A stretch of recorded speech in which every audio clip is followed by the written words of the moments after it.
Dear aspirants, the study IAS by Manikant Singh आपके लिए लाए हैं हिंदी माध्यम में हिस्ट्री ऑप्शनल का नया बैच। इस बैच की क्लासेस 27 जनवरी से मध्यकालीन भारतीय इतिहास से शुरू हो चुकी हैं। हिस्ट्री ऑप्शनल की तैयारी में आने वाली चुनौतियों को ध्यान में रखते हुए द स्टडी IAS ने ये खास कोर्स तैयार किया है जो आपकी सफलता सुनिश्चित करेगा। मणिकांत सर की विषयों के बीच अंतर संबंध बनाने वाली विशिष्ट शिक्षण पद्धति से आप एक थिंकिंग क्रीचर बनेंगे।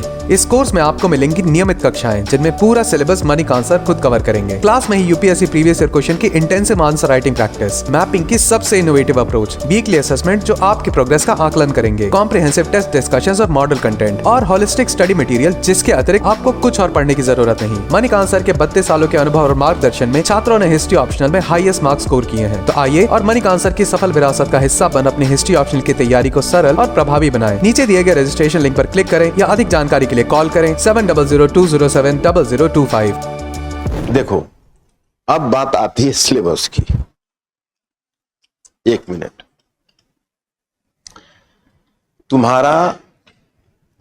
तुम बुकलेट तुम्हारे सबके पास ये है? क्वेश्चन बैंक नहीं है? क्यों नहीं है? मिला क्यों नहीं है? तुमने खोजा नहीं होगा क्या? क्लास के बाद बोला है देने की, ये सब पहले ही लेके रखना चाहिए। तो देखो, तुम्हारा जो पहले इसको समझ लो, तुम्हारा इतिहास में या कोई भी ऑप्शनल होता है उसमें 2 पेपर होते हैं। कितने पेपर होते हैं? 2 पेपर। पहला पेपर में तुम्हारा होता है प्राचीन भारत का इतिहास, ओके, और दूसरा पेपर में होता है मध्यकालीन भारत का इतिहास। सॉरी, पहला पेपर में होता है 2 खंड। तो पहला पेपर में 2 खंड, पहला पेपर के पहले खंड में प्राचीन भारत का इतिहास, अब पहले पेपर के दूसरे खंड में मध्यकालीन भारत का इतिहास। टोटल तुम्हें 8 क्वेश्चन मिलेगा प्रथम पत्र में। प्रथम पत्र में टोटल 8 क्वेश्चन। उस 8 क्वेश्चन में क्वेश्चन नंबर 1 और क्वेश्चन नंबर 5 ये दोनों कंपल्सरी, मतलब वह तुमको लिखना ही लिखना है। 8 में से तुमको 5 क्वेश्चन लिखना पड़ेगा, टोटल 5, और 5 में पहला और 5वां अनिवार्य होगा। इसके अलावा 3 क्वेश्चन तुमको लिखना है। तुम किसी और खंड से 2 और किसी खंड से 1 लिख सकते हो। हिसाब क्लियर हुआ? जैसे 5 क्वेश्चन अगर तुमको लिखना है तो पहला और 5वां अनिवार्य लिखना पड़ेगा। अगर उसको छोड़ दोगे तो काउंट नहीं होगा। फिर अगर उसके बदले तुम अगर कोई दूसरा 5 क्वेश्चन लिख देते हो तो तुमको 3 ही क्वेश्चन काउंट करेंगे, 2 काट देंगे। मेरी बात समझ रहे हो कि नहीं? तो पहला दूसरा लिखने के बाद तुम 3 लिखोगे, उसमें किसी एक खंड से 3 लिख दोगे तो 1 काट देंगे। तो एक खंड से तुम फिर 2 ही लिख सकते हो। इन 2 के अलावा प्राचीन भारत से या तो 2 फिर लिख सकते हो या मध्यकालीन भारत से, और 1 किसी दूसरे खंड से लिखना। दिमाग में इमेज क्लियर हुआ? कोई कंफ्यूजन? किसी को कोई दिक्कत? ऑनलाइन आर यू ओके क्या? हाँ, तो तुमको पहला और 5वां क्वेश्चन, जो पहला क्वेश्चन होगा जिसको तुम कहते हो प्राचीन भारत के इतिहास में, वो क्वेश्चन होगा तुम्हारा मैप का, जिसमें 20 के 20 वो प्लेस प्लॉट करके देंगे। तुमको आइडेंटिफाई करके उस प्लेस को 30 शब्दों में डिस्क्रिप्शन लिखना। उसमें हम लोग एक ऐसा साइंटिफिक तरीका अपनाएंगे जो पढ़ना और मैप का काम यह पार्ट 1 में, ये तुम्हारा मैप का काम पार्ट 1 और 2 में होगा। तो पार्ट 1 और 2 में हम लोग इस तरीके से काम करते रहे जिससे कि मैप भी हो जाए और प्लस हमारा जो कंटेंट है वो भी साथ ही साथ क्लियर होता चले। उसके लिए साइंटिफिकली मैंने एक मानचित्र का बुकलेट भी तैयार किया हुआ है। उसमें कोई प्रॉब्लम नहीं होगा, उसको रेगुलर प्रैक्टिस करने की आवश्यकता होगी, तुम्हारे पास सफिशिएंट है। अब रह गई क्वेश्चन नंबर 5 जो अनिवार्य है, वो तुम्हारा आता है मध्यकालीन भारत से। लेकिन उसमें पूर्व मध्यकाल का भी क्वेश्चन होगा, सल्तनत काल का भी होगा और मुगल काल का भी। वह जैसे आपका जो प्रश्न संख्या 5 है उसमें 5 लघु निबंध या 5 शॉर्ट नोट, उन 5 शॉर्ट नोट में 5 के 5 आपको लिखने। अब देखो, यूपीएससी ने क्या किया कि 2013 में जो आपका सिलेबस चेंज किया है उसमें उसने सिलेबस की हैसियत जीएस से लेके ऑप्शनल में हर कुछ में बढ़ा दी, क्योंकि यूपीएससी का यह अब तमन्ना है ही नहीं कि सारे बच्चे सारे क्वेश्चन का उत्तर लिखें। ये तो बच्चों के बीच कंपटीशन हो के सारे क्वेश्चन का सारे आंसर लिखे, जीएस में भी हो चुका है और ऑप्शनल में भी हो चुका है। उनकी कोशिश यही थी कि एक आध क्वेश्चन तुम्हारा कमजोर, और हो ही जाता है, क्योंकि 5 के 5 अनिवार्य लिखना। हम लोग के टाइम में क्या होता था कि 4 क्वेश्चंस होते थे 200 वर्ड्स के, जहां तुम लोगों का 5 है, और 4 में 3 लिखना होता था। तुम लोगों को 150 वर्ड्स के क्वेश्चन है और 5 क्वेश्चन और 5 के 5 लिखने हैं, तो हम लोग जहां 600 शब्द लिखते थे वहां 750 शब्द तुमको लिखना, तो तुमको 150 शब्द यहां पर बढ़ा दिया। वो मान के चलता है कि एक न एक क्वेश्चन तुम छोड़ोगे, इन छोड़ना नहीं है, कमजोर भी लिख देना। अगर नहीं कुछ मिले तो इस प्रकार उसने मुस्कुरा दिया।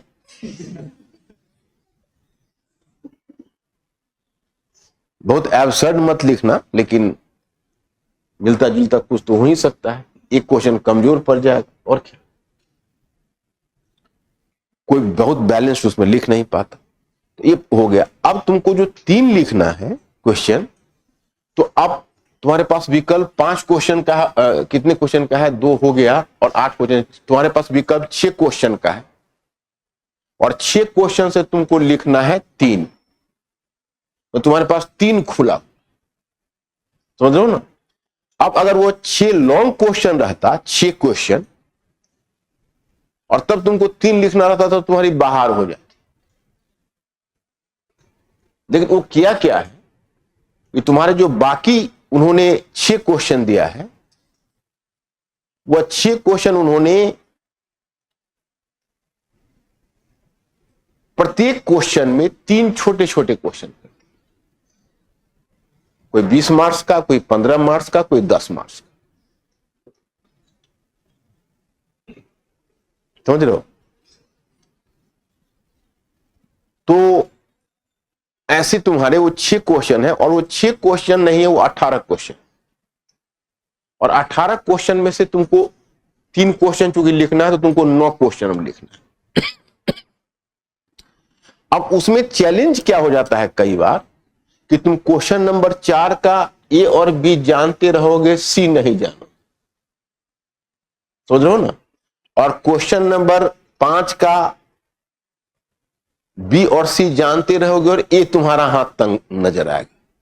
लेकिन तब है कि चूंकि हम लोग पूरा सिलेबस करते हैं, तो तुम्हारे पास चूंकि 6 है और 6 में 3 लिखना है, तो 3 तुमको अच्छा क्वेश्चन निकल ही जाएगा, जिसमें ए बी सी तीनों तुम लिख सकते हो, तो तुम्हारे पास इतने विकल्प। लेकिन उसको पकड़ने के लिए क्या किया, ये केवल हिस्ट्री का नहीं है, इस सारे विषयों में ही फार्मूला लागू है। जितने ऑप्शनल है, that is applicable to all the optionals, सारे ऑप्शनल में ही लागू। लेकिन अब उसमें एक बेनिफिट तुमको क्या है कि तुम अगर सिलेबस के पूरा अध्ययन किए हुए हो, तो क्वेश्चन का साइज है मात्र 200 वर्ड्स एंड 150 वर्ड्स। तो तुम उस क्वेश्चन को कहीं से भी टर्न करके लिख सकते हो। 600 शब्द के क्वेश्चन में तुमको सारा एस्पेक्ट जानना चाहिए, इसमें 1 या 2 एस्पेक्ट को लेकर वो क्वेश्चन पूछते हैं। तो तुम्हारी अगर अंडरस्टैंडिंग बनी रहेगी और हिस्टोग्राफी का नॉलेज रहेगा, थोड़ा हिस्टोग्राफिकल सेंस रहेगा, तो तुम क्वेश्चन को आराम से लिख सकते हो। और वो क्वेश्चन राइटिंग जो होती है वो रेगुलर प्रैक्टिस से होती है, लेकिन रेगुलर प्रैक्टिस से पहले समझ थोड़ा डेवलप होना चाहिए। ये हुआ तुम्हारा फर्स्ट पेपर। अब आते हो सेकेंड पेपर। तो सेकेंड पेपर में भी 2 खंड है। पहला खंड है आधुनिक भारत का इतिहास, और दूसरा खंड है विश्व इतिहास। ओके। और वहां भी क्वेश्चन नंबर 1 और क्वेश्चन नंबर 5 कंपल्सरी, लेकिन वहां मैप नहीं है, वहां केवल क्वेश्चन ही क्वेश्चन। और क्वेश्चन नंबर 1 और क्वेश्चन नंबर 5 ये दोनों शॉर्ट नोट है। क्वेश्चन नंबर 1 और क्वेश्चन नंबर 5 ये दोनों शॉर्ट नोट है। ओके। तो अगर क्वेश्चन नंबर 1 और क्वेश्चन नंबर 5 दोनों ये शॉर्ट नोट है, तो फिर वही है, 150 वर्ड्स के 5 क्वेश्चंस हैं, अनिवार्य हैं, और इस क्वेश्चन के हेडिंग में लिख देते हैं आलोचनात्मक परीक्षण।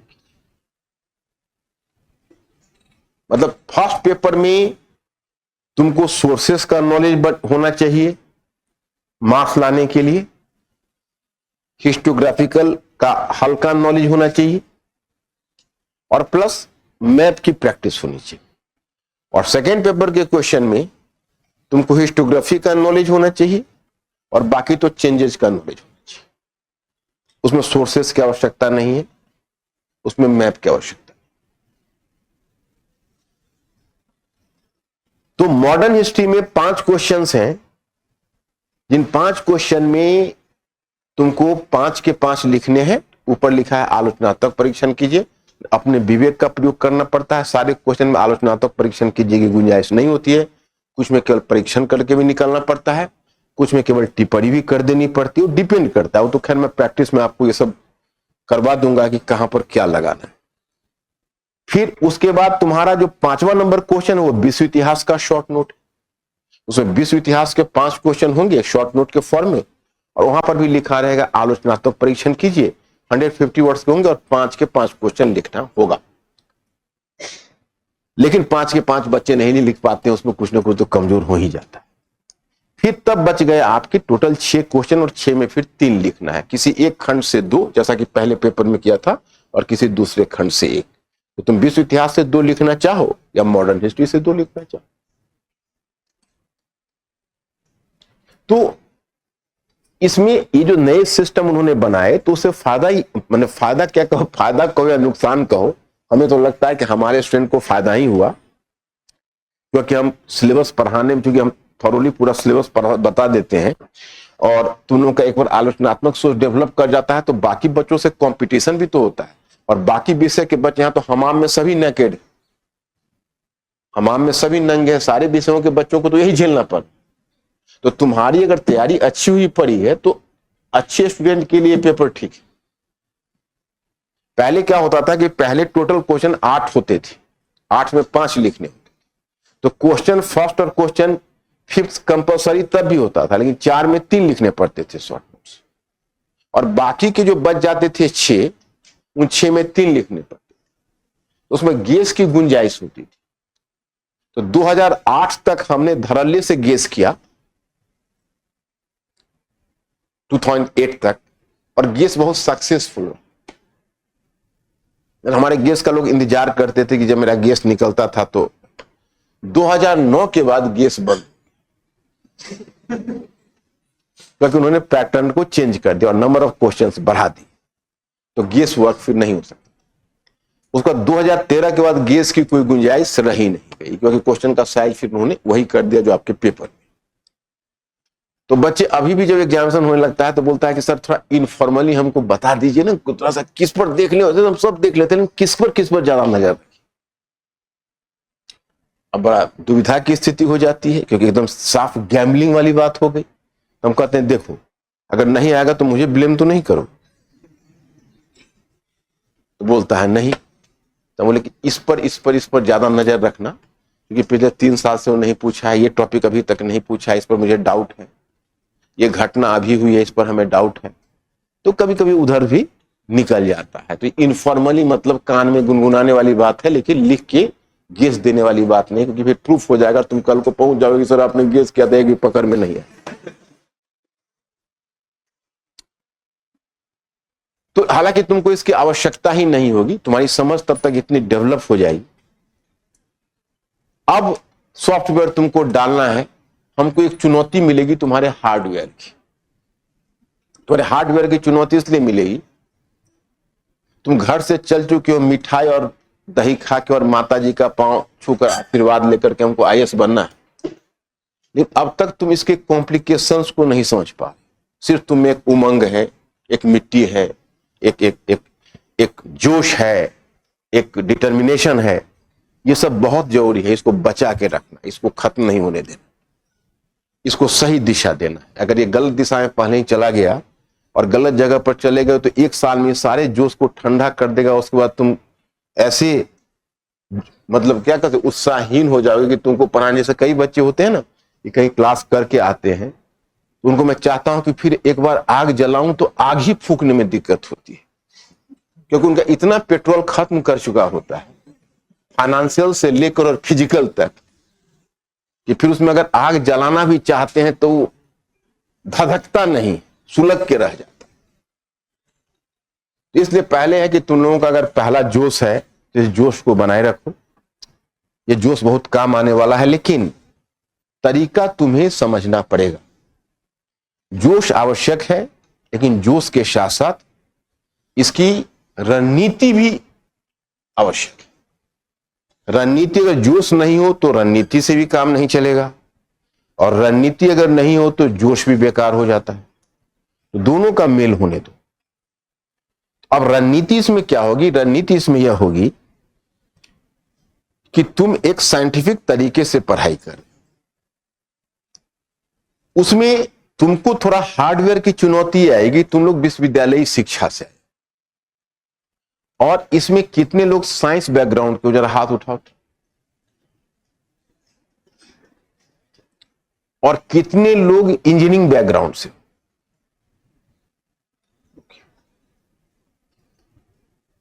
और कितने लोग टेक्निकल बैकग्राउंड से, मतलब कहने का अर्थ है कि अदर देन ह्यूमैनिटीज बैकग्राउंड से, मतलब मानवीय की विषय में सामाजिक विज्ञान न रख के कोई कॉमर्स रखा है, कोई अपना ऐसा कोई। तुम भी किसे? बायोलॉजी से। तो साइंस और बायोलॉजी वालों ने तो कॉलेज में लगातार पढ़ा होगा, तुम लोगों को फेल करने का डर था क्या? नहीं, हम तुम लोगों से जानना चाहते हैं, जैसे हम लोगों के टाइम में क्या होते थे कि जो साइंटिफिक जो साइंस, तो ये बता के जाना कि साइंस क्यों कि ह्यूमैनिटीज की, हाँ ह्यूमैनिटीज क्यों, हाँ जल्दी आ जाना क्योंकि तुम्हारे लिए भी कुछ पैकेज है। तो जैसे साइंस वाले बच्चे, हम लोग के टाइम में क्या होता था कि साइंस वाले जो बच्चे होते थे वो अगर मेहनत नहीं करते, सोशल साइंस वाले तो चलो कॉलेज में कुछ नहीं, क्लास भी नहीं चलता था, टीचर डिपार्टमेंट में गए, थोड़ा टीचर उनको पर्सनल काम भी कुछ करवा लेते थे, है ना, और काम करवाते रहते थे। कई बार टीचर के बेटे की शादी है तो पता चला डिपार्टमेंट का 50 बच्चा लगा हुआ है क्या, और उसके बाद टीचर कहते घबराओ नहीं, हम है ना, और फिर लास्ट में गेस दे देंगे, उनका अपना कनेक्शन होता था, उसी गेस से तुम्हारा 5 क्वेश्चन आ जाता था, तुम उसको लिख डालते। हम लोग कि इंग्लिश लिटरेचर में थे तो हम लोग को सीरियस स्टडी करना पड़ता था, अदरवाइज उसमें सिक्योर करना मुश्किल था। तो हम लोगों को ये एक्सपीरियंस नहीं है। वहां पर हम देखते थे कि बाकी जो डिपार्टमेंट थे उनकी बड़ा बुरा हाल था। लेकिन जो